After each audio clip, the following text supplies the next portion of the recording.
That's great, man. Oh, that's great. And thanks, Marcin and Everardo, for joining. Everardo's busy playing three guitars, and Marcin is in his studio right now. So Wow. yeah.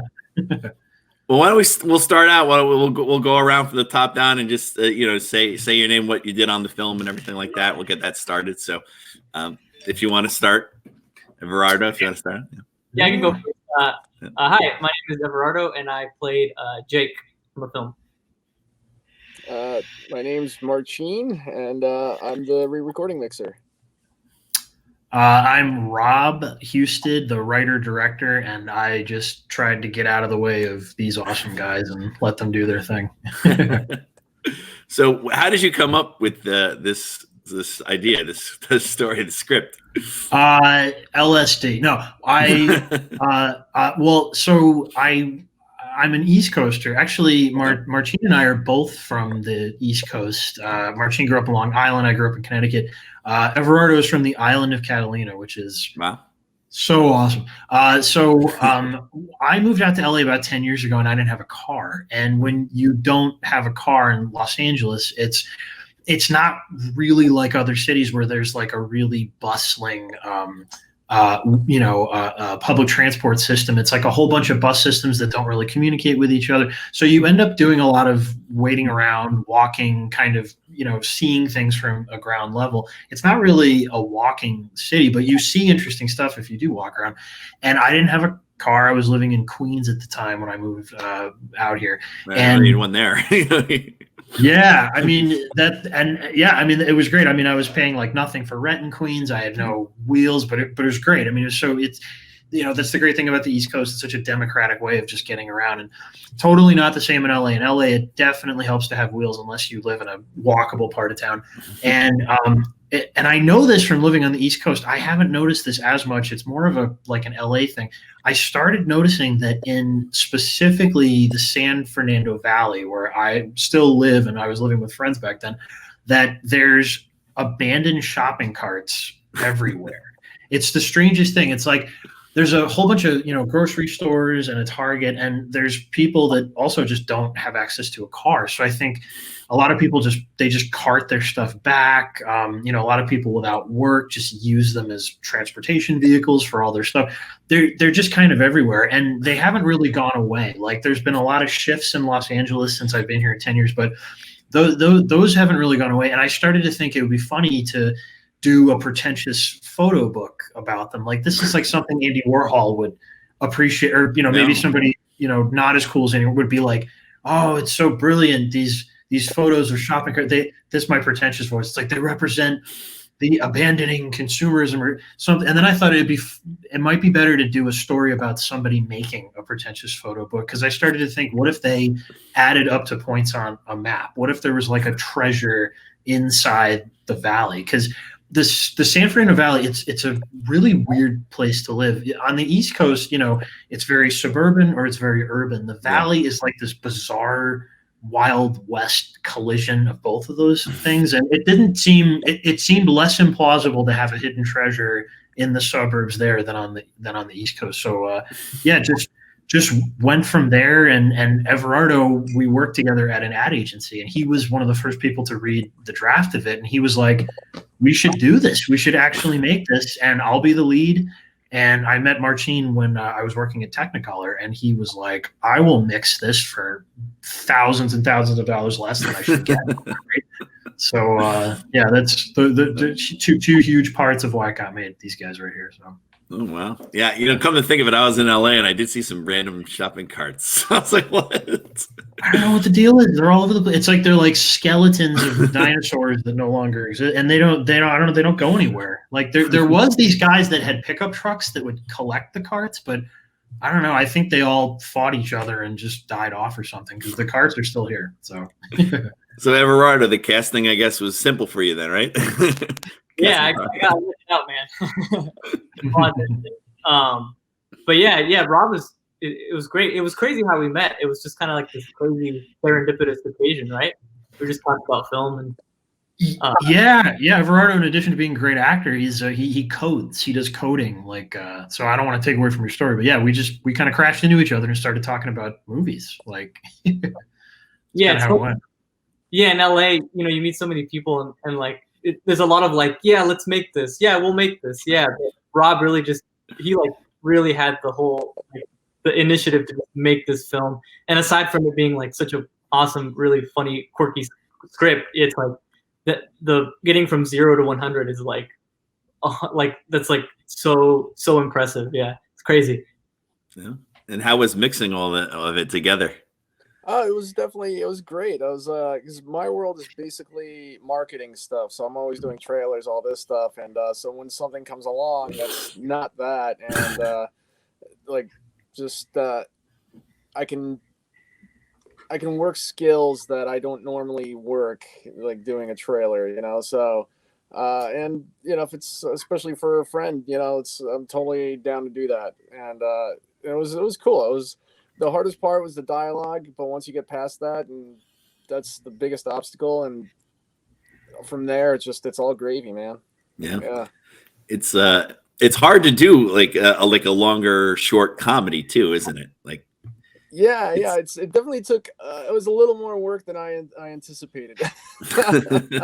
I'm like, let's work on it a weekend here and there, and then next thing you know, I'm just like nowhere near as far into it as I want it to be, and all that stuff. And as always with anything, it just kind of ends up being a sprint to the finish. And but luckily, we found some extra time in there to work out some other things, and I think it came together pretty well. So yeah.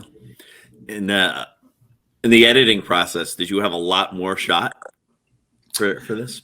So there's a couple big montages in the movie where the lead character and his friend, who ends up being the antagonist, they go hunting for shopping carts. So there was like a couple.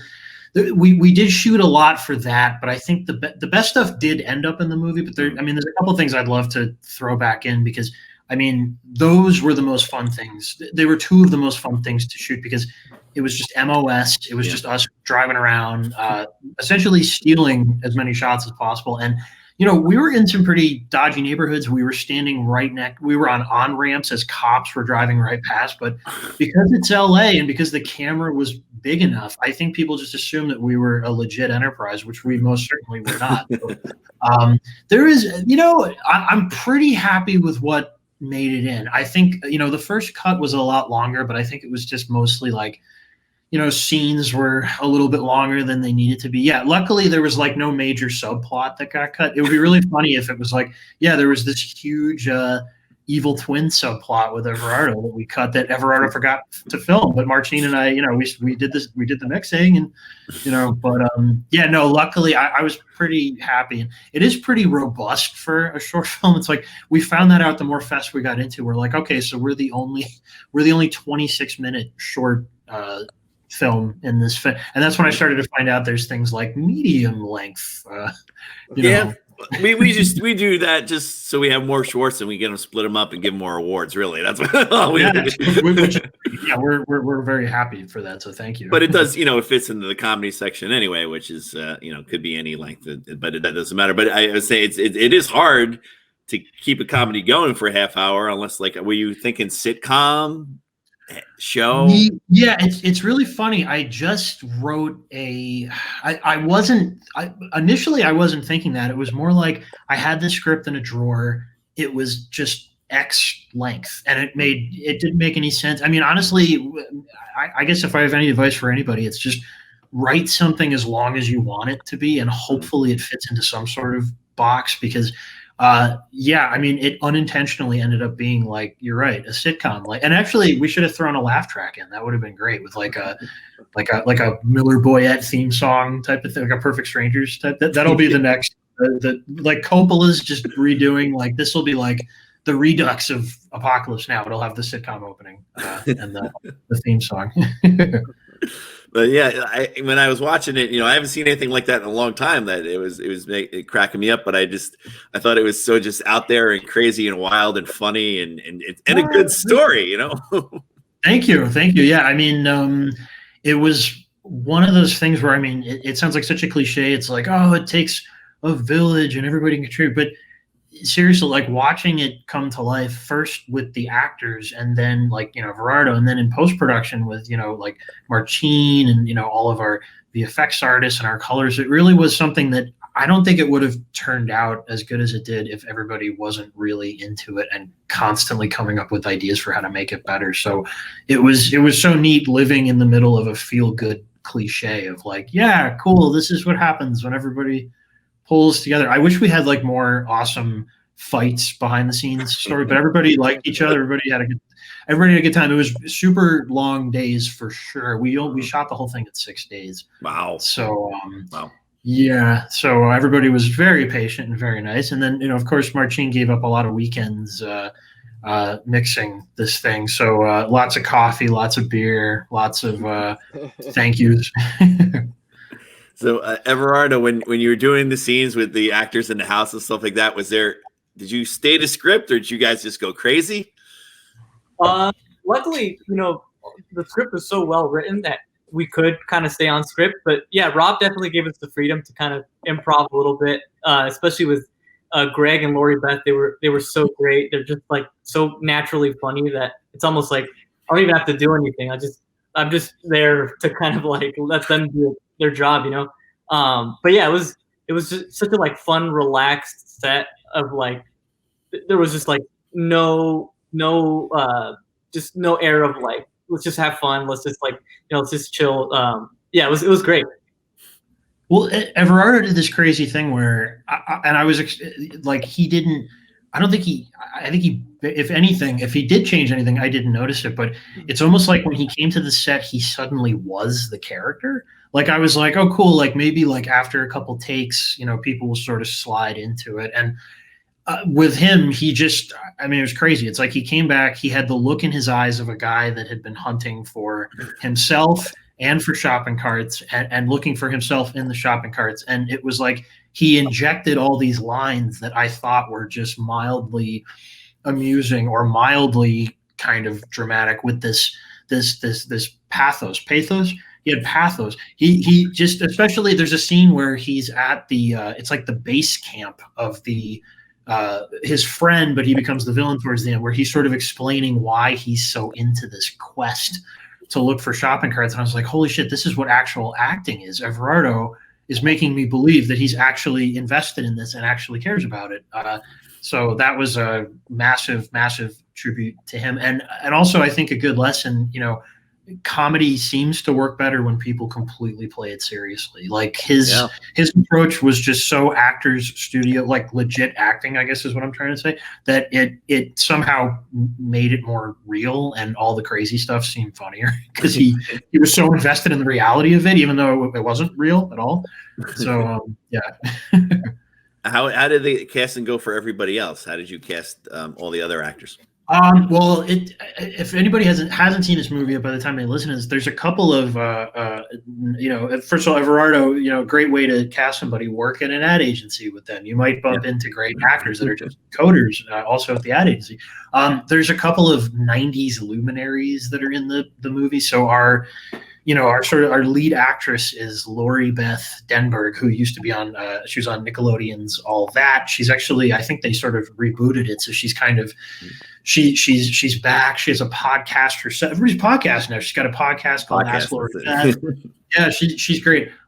So she actually married my friend, who's an editor, and his wife. And I went to their wedding, and it was really surreal. She marries people on the side. So in addition to acting, she will officiate your wedding. So I don't know what marriage you're on or if you're planning on it, but Lori Beth would be you could do far worse than her. She did a great job. And, all the guys here at View Askew, like Kevin Smith and Brian O'Halloran, who was Dante, and all the comic men, they all can marry people. They're all like ordained ministers. All ordained ministers is what is what's wild. I guess it's not as big of a deal as I thought. I mean, I thought you had to like, go get like jumped into a gang or something. I guess it's not that hard. That's awesome. That's great to know they can all marry people. Yeah, so basically again, if anybody's listening and they don't know how they're going to make some movie that they have in their head, I really didn't know how I was gonna make it. Even when Everardo was like, "Let's do it," my first thought was, "Let's just do a table read." Like, I don't know where the money's gonna come from. I don't know who's gonna do the VFX. We'll just, who's gonna mix it. This was like years before I even met Martine. But I just did a table read. I was like, "Look, people will come to it." And my buddy who got married by Lori Beth said, "Do you want me to ask Lori Beth if she'll come to the table read?" And she was so humble, and she's such a like comedy superstar. She just thought we wanted her at the table read. She's like, "Oh, well, that was really fun." And we're like, "No, you have to. Can you be in the movie?" And she's like, "You want me in the movie?" We're like, "Yeah, we want you in the movie. You're freaking Lori Beth." So that's how she got involved. Greg Lee, who plays the antagonist, and slash, I probably spoil alert the antagonist. He used to host a show called Where in the World is Carmen Sandiego? That was him. I was wondering. He's a little more gaunt. He's a little more supervillain like now. He's kind of got like a Heisenberg thing going, which is a good look for him, I think. He used to host that show, and like our really great composer, who has a really great name, Steve Wilder Blumenthal. That's our composer's name. His dad produced Carmen Sandiego, and he knows Greg, and he's like, who might be great for this? Greg Lee, who was and I was like, I didn't know he was an actor, and he turned out to be amazing. I mean, I think some of the scenes with him and Everardo are some of my favorite scenes in the movie. I mean, there's so much tension and excitement and tension and excitement. And so those are really great. And then everybody else, I mean, the guy who plays Lori Beth's husband, that was her actual boyfriend at the time. And originally the roles were a little different. I think he was a little bit more vocal, and she was sort of the quiet talker. And I was like, we should switch this because he's much more deadpan. So we switched that up. That was after going to dinner with them. And there's gang members in this. A lot of those they're like professional wrestlers that were just friends with my producer, John Skleroff, who did the whole Kickstarter campaign for the movie. And the rest were just kind of friends. There's a homeless guy that I worked with at Tech, Dan Beal, who played the sort of homeless guy. He's got a quick cameo as that at the beginning. And and the rest of the people that are in it, they just didn't know they were in it. They were in the background. Just in there. Oh, and I should say Brad Gilmore, who plays the shopping cart warrior with a West Texas accent. I worked with him at Disney, and he just, he'd done a couple shorts, but he wasn't like a professional actor by any means. But I thought that's exactly what we need. Instead of a Power Rangers villain, we need a guy that played college baseball in West Texas, and that's our guardian. The Valley picks who it needs to be to guard its treasure. So absolutely, yeah, and all that, the whole cast, it worked out really well. Yeah, thank you. Yeah, they did a killer job. So I'm a teacher in film school in a high school, and we were home a lot. And but we are working with a lot of music and sound lately. So would you be able to explain really like what is involved, what you do, Markian? Yeah, I mean, it's all kind of in a workflow. So first I usually just bring in the dialogue and clean it up. I know there's a lot of production, audio on in this. I picked out spots that maybe we should ADR and stuff like that. And really when it comes to dialogue, I would say the correct reverbs are pretty important. Set the reverbs of what scene you're in, where you are, and that kind of will establish the scene itself. And then I go through that, and then go through sound effects. Just start panning the sound effects where you think they should be. Different mixers have different ways they pan stuff. Some people like to use that center channel. I kind of, depending on what it is, if it's something that's happening in front of you on screen, I'll use the center channel. But otherwise, I'll just try to keep that for dialogue and whatnot. And then finally, also the sound effects, you want to use the same reverbs you got on the dialogue. It's the same scene. And then finally, it's the score. That's the glue keeping everything together. So luckily, Steve is a great composer, so his music really just tied everything together really well. And then I'll go ahead and pan stuff where I think should be panned on there. And then we'll just go through a couple of times and really just yeah, I mean, it's a whole workflow you figure out after a couple of years, see what works for you. What do you use for that? What kind of equipment? So basically Pro Tools, it's the main staple. Then just the clean stuff, I use Isotope RX. Nothing too fancy. Reverbs, really honestly, Avid Space is what was used on this. Nothing fancy like Altiverb or anything like that. And that's just one that came free with Pro Tools. So when it comes to that stuff, I didn't use anything too crazy. It's all like Waves plugins, and basically, you don't have to be outrageous with the plugins.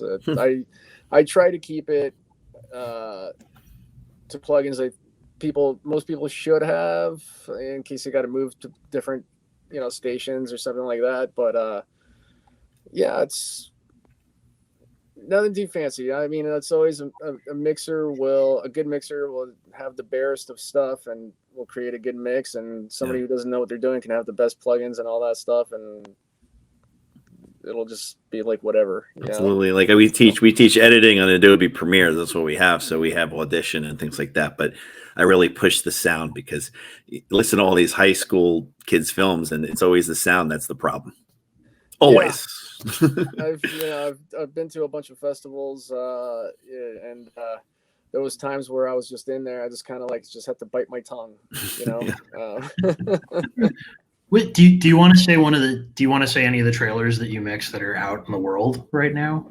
Oh man, it's such a long list. There's got to be. What was the one? I mean, because Martine, he mixed it like Netflix trailer. Is there anything for Netflix that's out there right now that you? Did you do Cobra Kai? Did you do Cobra Kai? I've been watching that. So many. I guess I guess that was the Project Power. I'm just going blockbuster stuff. Project Power was one of them.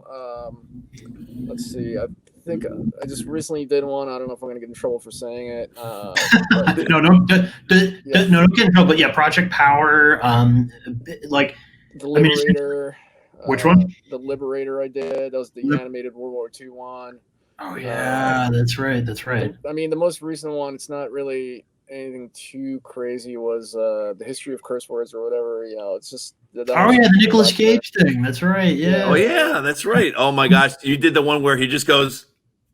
Yeah, that's mine. Yeah. I was dying, and I sent it to everyone I know. Okay. And I have a buddy who looks and acts like Nick Cage. I sent it to him, and he was dying. He's like, "That is the best thing I've ever seen." Yeah, that's totally. I mixed that a couple weeks ago. So. That was great. Oh my god, I was dying. I can't wait to see that. Is it out? Not yet. Good question. I don't know if it's out yet. But I don't think you did that. That is one of the funniest things. I couldn't stop laughing. Just to see him at the very beginning, just do that, and then oh my god. Oh, I'm glad. Some people enjoyed it. So they did, and I sent it to because all my film people that we all talk. We love Nick Cage, and we're like, we got to see Nick Cage make a big comeback, and do like big films again instead of doing like a million. Like Redbox movies, right? Yeah. Every single Redbox movie. Yeah, he's still a great actor. That's the thing. It's like he's still that guy from Moonstruck, but he's also the Redbox guy. Like that, the dichotomy of Nick Cage. That's what's so great. But Martin, what was the one thing you mixed? Was it the Creed trailer? There was something you mixed that had like 40 tracks of audio or something. Was it Creed? Well, I mean, I feel like it was Creed. Those are just normal these days. But I mean, like the Narcos Mexico trailer. That was earlier this year. That was like how I started off this year. It was just like, here you go, here's Narcos, and I did that whole campaign. I mean, it was like a Creed 60. That was a while ago. Wow. But basically, like, there's a lot of stuff on just Netflix. Chances are, if you're on Netflix, you watch a trailer. I probably did it. Like a third of them are for sure something more cheap mixed. So that's awesome. Yeah, that's a cool thing. Yeah. Absolutely. Yeah, and I mean, let's see what I got. I got a movie in Sundance this year. Oh yeah, can you say what that is yet, or does that have to be under wraps just right now? I mean, I guess the maybe promoted. I don't know. It's like it's basically going to be out there. It's in a month, right? Rita Moreno documentary. I think it's airing January 28th in Sundance. I don't know how people vote for it. I don't know how the judges. It's all gonna be online, right? Sunday It's is all just gonna be online. online. So go see it. Support it. And I mean, I'm still working on it, but I can't really mention it. But there's gonna be a show. I think it's debuting February 12th on FX. It's gonna be about hip hop. So that's gonna be pretty cool. That must be a crazy sound mix then. I mean, there's a lot of, I was never into hip hop, but after watching this, I'm just like, I'm gonna go and get some Tupac, and on my way home, get some Tupac and Ice Cube and all that stuff. So. Oh man, that's funny. That's great. Awesome stuff. Yeah, absolutely. Yeah, thank you. Everardo, what about you? Do you have any other things that you've done since this project in acting? And yeah, I do a lot of live comedy. I do a lot of like sketch shows and improv and stuff, groundlings. So just been doing a lot of that. And then I've got a movie that I'm doing next year. It got kind of delayed because of the COVID thing, but but I'm had to learn to play the piano. I'm still kind of like working with like a coach to kind of play the piano, and there's guitar, a lot of you got guitar, the guitar, right? Piano with the fingers. So a lot of learning. That's awesome. Yeah. What about you, Rob? Have you been written anything new and ready to go? I've just been trying, like I've been doing nothing but writing, just trying to write. Yeah. Like I finished a draft of something that's COVID safe. That's a feature. I just finished another short script that's COVID safe. And then it's like, there's always those dream ones that you're like, I don't know how we're going to make this during COVID at all.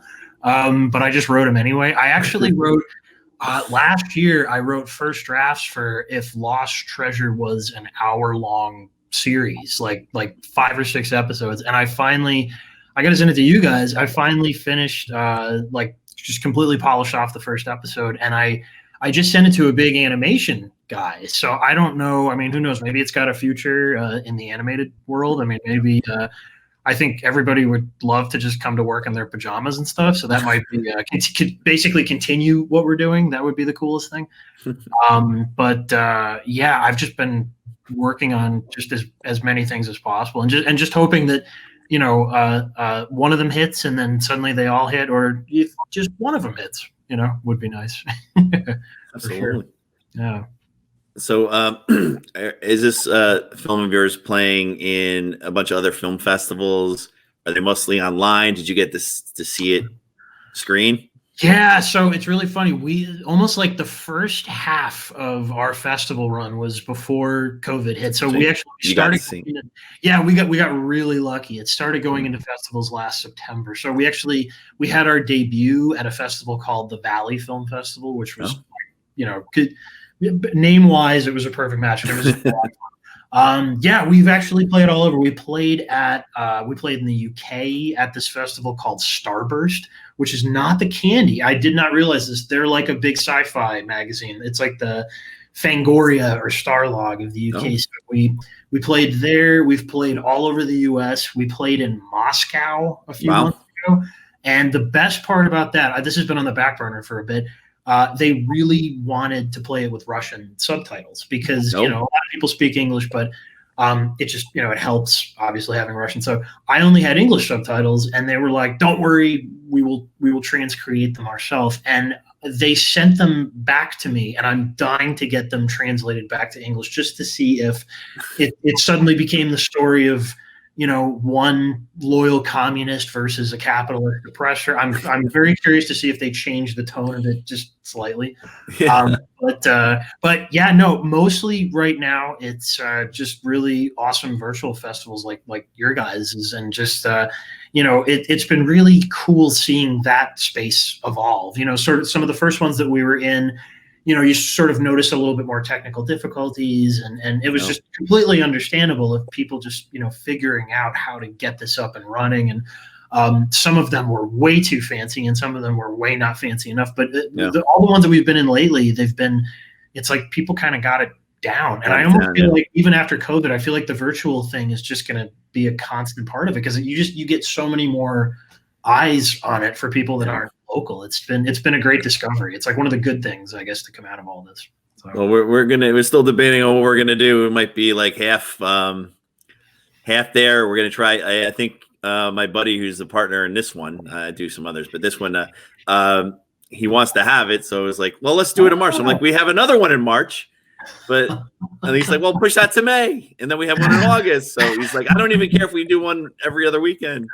I'm like, all right, we'll see. You should. And, well, I was gonna say if do both, we could do both, like a half and half or something like that. I was gonna say do both, and it's if the opportunity ever arises for us to send you our DCP, I would love for you to be able to see that, because we're so happy with how the movie looks anyway. But the DCP's nuts. Marcin did an amazing job with a 5:1 mix. Mm. You can hear the shopping cart sound effects and dimensions that you never possibly imagine. Everardo's acting in 5:1 is even more expansive than it is anyway. So but we're so thrilled that you guys invited us to your fest, and we've been following the progress of like trying to figure out when. It seems like it's like, oh, it looks like it'll happen, and then it's completely beyond your control. So thanks for still fighting to do it, because we can't wait for it to happen. So so I mean, it might end up online, but it is what it is. But we've been trying. But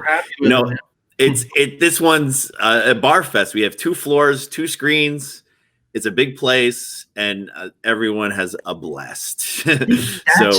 We played at a couple of those. That's completely the atmosphere that we thrive in. So I wish we could be there, because if we'd love to be there for that, because the ones that we have had at fine establishments like that have been some of our most fun. So it just caught on. We did it I don't know, about 7 years ago, and then we do it twice a year.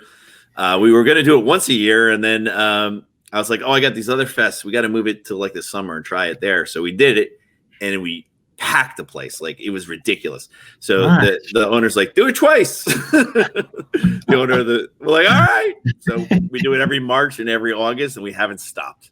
That's great. That's awesome. So it sounds like it'll be a tradition to come for many years.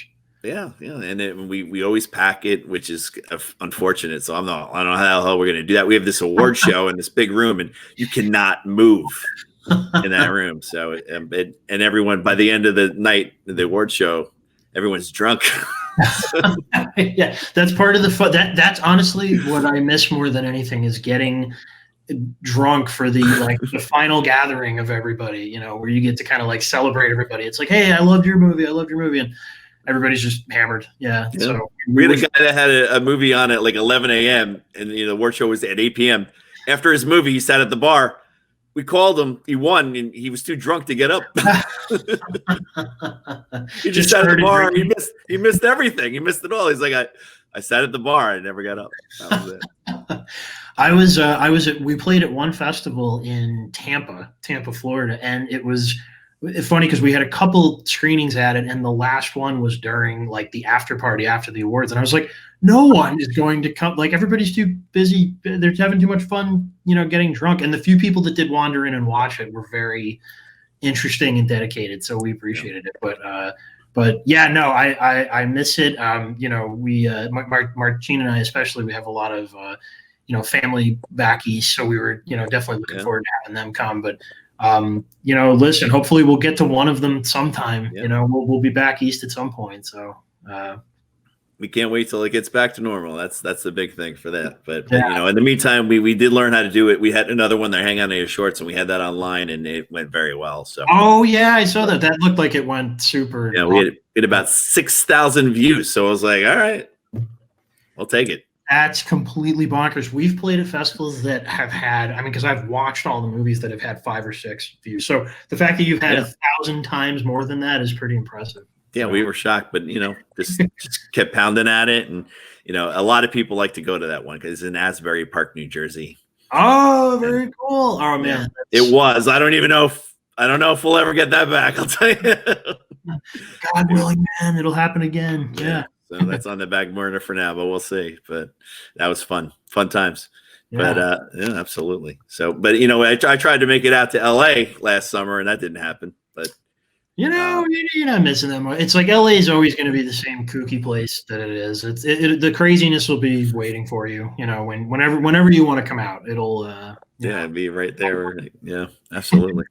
Can't wait to do it again. Though, just for a little bit. I went out for like a weekend, not this September, the last September before that. We went out for like a weekend. We had a film playing, so I took a day off of school and I flew out there. We had just a quick weekend, and I made everyone do like everything, and they were mad at me. They're like, I'm like, no, we got to go here. We got to go here. We went to the Comedy Store. They didn't want to do that, and then they had fun anyway. I'm like, we got to go here. We got to go Runyon Canyon, walk that, and I had a whole list of things in like 2 days. That's good though. That's what you should be doing. Wait, they didn't want to go to the Comedy Store. The Comedy Store is like you go there to feel the spirits of drug users of past. That's part of the fun. It's like you feel Robin Williams' soul, like in that place. That's, But when they did, they had fun, and I just made them go everywhere. We went to the Beetlejuice bar. Nice, the Beetlejuice bar. That's not far from where all of us were in Hollywood, actually. Yeah. That's a cool bar. And there was a Star Wars bar for Star Wars bar. Yeah, that's what we were going to go there, and then we didn't. We ended up staying at the Beetlejuice, and we're thinking about it. And oddly enough, the next day we ran into a girl from Jersey that we've worked with. She met us out there, and she's like, "Yeah, I work at the Star Wars bar." We were across the street. We were going to go in. She'd be like, "That would have been the most messed up thing." We had no idea we were there, and these three guys to show up that she worked with in the past just walked into the bar in LA from Jersey. She's like, "You guys should have came in. It would have been a riot." But that's how. But you know what? If you're a transplant out here, there's a really weird, like, unconscious magnetism that you have with other transplants, where you just end up bumping into, like, you would not believe how many like Eagles bars are out. Really? Oh my god! Our producer and our composer, actually, they're all from Pennsylvania, and it's shocking, like, what an East Coast presence is out in LA, and how often you run into people that you didn't think you would see. It's surreal. It's a surreal place to go to live. That's pretty funny. So you guys have anything you want to promote? Any websites or anything else that you want people to know about to go check out? Can I just do a shout out to all the Lost Treasure social pages first? So we have just Lost Treasure Movie on Facebook, Lost Treasure Movie on Instagram. On Twitter, Lost Treasure Movie was taken. Some bastard time traveler took it. So we're and we have an official website called ltotv.com, which the name, the acronym almost sounds like it's like a network or something. It's not. It's just it looks like it right there. LTOTV. And if you see the movie and you really just either love it or hate it or just want to drop us a note, it's just losttreasureofthevalley@gmail.com. And that's all I got to say. What do you guys got? They're on. Okay, so Everardo. Are you on any social media? You're You're He's off the grid. Yeah, off the grid. You can reach him by postcard. Yeah, he's good. He doesn't need that social media crap. Marcino is. You don't have a site, Marcin? I thought you did. I mean, I haven't updated it in forever, so I'm not really on the social medias unless it's just for my own personal stuff, but. If you need these guys, just get in touch with me. I'll forward it to their representatives and get them all the info. So. Absolutely, yeah, great. Yeah. Would you guys have any advice for like a young filmmaker or student in this any field, acting or filmmaking, that would be good for someone in high school going to film school or just going right into it? Anything you would say to like a young filmmaker? Yeah, I'll go first really brief, because the one thing that this movie taught me was I did go to film school. I went to NYU Film School back in 2001 to 2004. And it was so long ago. This was when you were still cutting 16 on a flatbed machine. So it was. Oh, I remember those days. Yes. It was so cool. I mean, aside from finding out that tape editing is horrific and there's no way to get rid of flash frames, it just looks so cool and I miss it. I made a bunch of stuff in film school and then didn't make anything. I just concentrated on writing, and that's great. If you just want to focus on writing, or if you want to focus on another discipline, that's awesome. You want to focus on editing. if you have the spirit of a writer director, or even if you just want to direct, just make stuff, even if it sucks, even if it just doesn't turn out the way you want it to, even if it falls apart, because I don't have really any regrets. But if I look back and I could do anything differently, I would have just made more stuff. I mean, it was so much fun doing this again. I mean, this is like the first short that I've made since, film school. It's been like 16 years, or probably less than that because we finished in two, but around 15, 16 years. And basically just don't wait, and just keep moving forward. If it seems like a disaster, just watch any directors, listen to any director's commentary, read about any awesome movie. Chances are it was a nightmare. Just keep doing it. And if you're in high school, man, the technology's never been easier. So just get your hands on it. And yeah, I wish I went back, like we had what they have back in high school days. Oh my God. The stuff, the epics, the 6-hour epics we could make. Yeah. Just all the craziness. Yeah. I know it's so cool. It's never been easier to just get your hands on the cloud and Premiere and just get, shoot freaking movies with your phone. It's amazing. But I don't know. What do you guys have for, as far as advice for the youngins out there? Go ahead. Okay, I would just say network, check your ego at the door.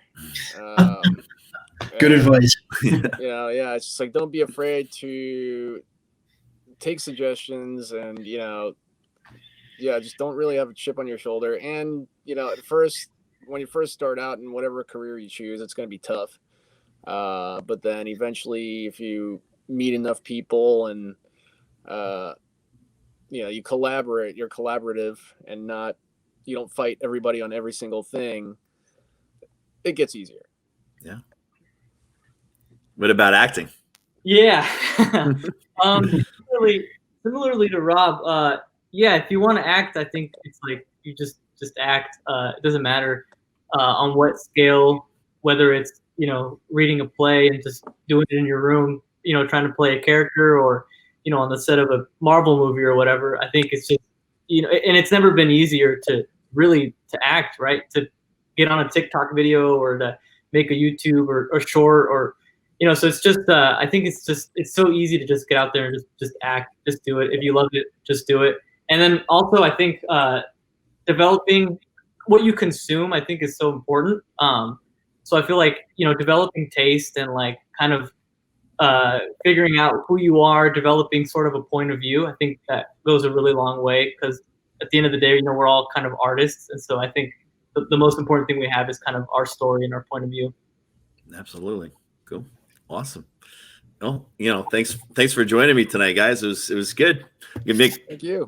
Thank you for having us. Thank you for having us in the fest, and thank you. This was so much fun. This was a really fun opportunity. Thanks for letting us, blab for 40. I love it. I get to talk to people. It's great. Yeah, human contact, right? Yeah, I love it. Yeah, this is how I told everyone from our past fest. I said, a lot of people didn't get to meet each other or talk. I said, I talked to everybody. I met everybody. So great. Yeah, that's great. Yeah, I know. I definitely miss the social aspect of film festivals, but getting to do stuff like this is really fun, because it feels like we're all we're all still connected out there. So we're excited to see what happens with the fest. We can't wait for more news about it. Yeah, absolutely. We'll keep everyone updated and see what we decide and whatever. But I thought, hey, let's interview everybody at least and get that over with, because I did that with other stuff, and I'm like, it worked out so well. So then and I'm going to use this for my podcast too. So I'm gonna put this episode, because it's long enough to be one of my podcast shows. So I'll add a little intro and ending, and here we go. please let us know when it's up. We'd love to share it out there. Yeah. Thanks for joining me tonight, and it's hopefully we'll get things going, and I'll let you know. We'll keep in touch, and can't wait to show your film to everybody. Thank you so much. Yeah, we're so grateful you had us on, and we're so excited to be in the fest, and we can't wait to hear where you guys take it. Thanks again. All right, no problem. All right. Yeah, thank you.